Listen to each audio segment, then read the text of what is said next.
Hi, so I will be reading Strange Sweet Song by Ari Rule, Chapter 2. Singh Navelli stares across the moonlit quadrangle and up the snowy mountain that watches over the campus. A porter unloads baggage from her father's Mercedes. Just inside the doorway to the dormitory, a haggard young man in gray academic robes speaks to one of her father's secretaries. She is finally here, counted among the select few. Dunhammond Conservatory. European prestige tucked away in New World mountain wilderness, surrounded by its own black forest. A scattering of mismatched buildings huddled in the shadow of St. Augustine's, the famous Gothic church synonymous with musical greatness. Until her first visit this spring, Singh had seen St. Augustine's only in magazines. Now she is here to sing, in the place that has produced the brightest stars in classical music for a century and a half. She drifts away from the yellow lights of the campus towards the chilly northern woods. Not too far, not too deep, just the shadowy crackling edge. The mountain snow tingles her nose as she peers into the twisted darkness.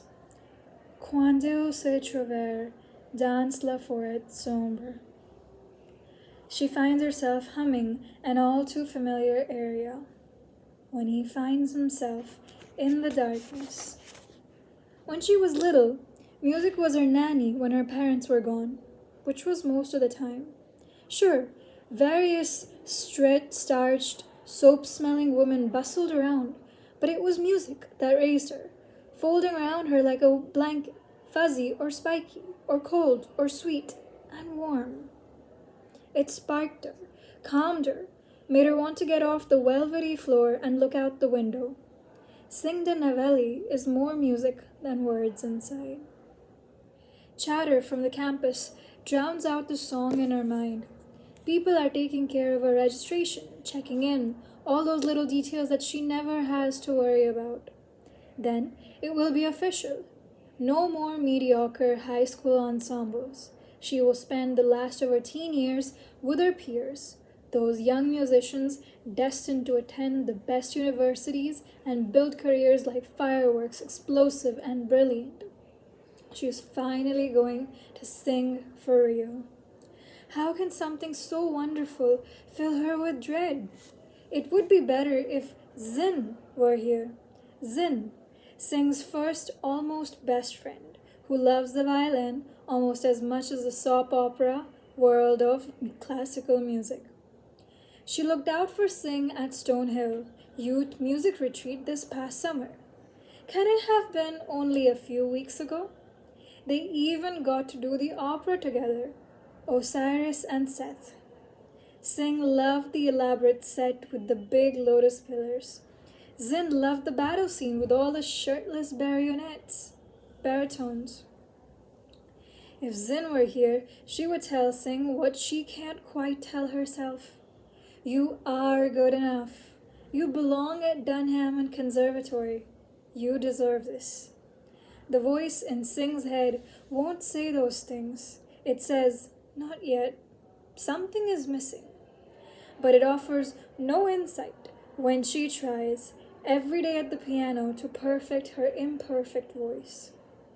She heard some of the other singers through the wall at the spring auditions. They were good, very good, but not out of her league. Now, across the gravel driveway, Singh hears her father speaking. He wouldn't let her come to DC if he didn't think she would be good enough.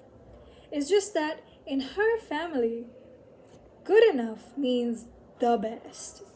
Her parents could have named her Aria or Harmonia or Tessitura or 100 other clever names that would have alluded to her ancestry. But they weren't for her.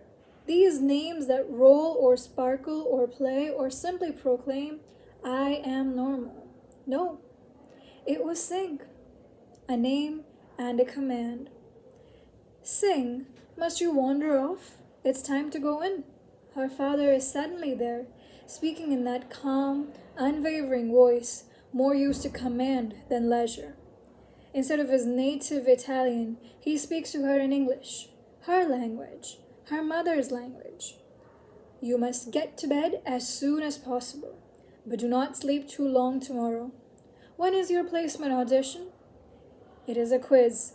He knows the answer already. 1 o'clock. Her voice feels small here at the edge of this great forest. So you must be awake and singing by when? 9 o'clock.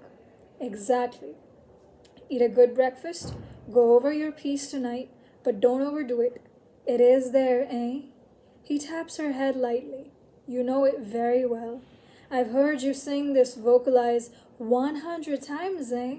Sing nods. Her father looks back towards the campus. It is a shame we are so late in arriving. I would like to see Maestro Kepler.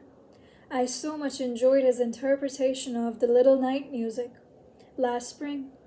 He has not aged 1 day since I last saw him, and I have not had the opportunity to speak with my old friend Martin. It's just as well he won't get to speak with DC's president. Singh already feels her father tugging on the invisible marionette strings of her budding career. The conservatory's brand new theater is evidence of his sudden interest in philanthropy towards his alma mater. I hope they have chosen a suitable opera for the autumn festival. He puts an arm around her shoulder. I would like to hear it. Something baroque, she thinks. Something safe. Something technical and stylized. But in her mind, she keeps hearing a different melody. A weeping, sweeping, wailing one that was born of this very forest almost 150 years ago. Quando el se chover, dans la forêt sombre. This is where Durand wrote Angelique, she whispers, and is surprised to have said it out loud. Her father's arm stiffens. Yes, certainly it is. This is a beautiful place to write an opera. Veni, it is time to go in. Singh hesitates, gazing into the dark forest. Durand's dark forest. Angelique's dark forest. She is unable to turn away. After a moment, her father speaks in a heavy, quiet voice and calls her by a name she hasn't heard in years. Farfalena, he says. I leave tonight, but please promise me to stay always on the campus. They say this forest is dangerous. Singh tilts her head. That sounds almost superstitious of you, Papa. He smiles. I am just being your father, my dear. If he wanted to, Singh's father could conduct Angelique as well as anyone in the world.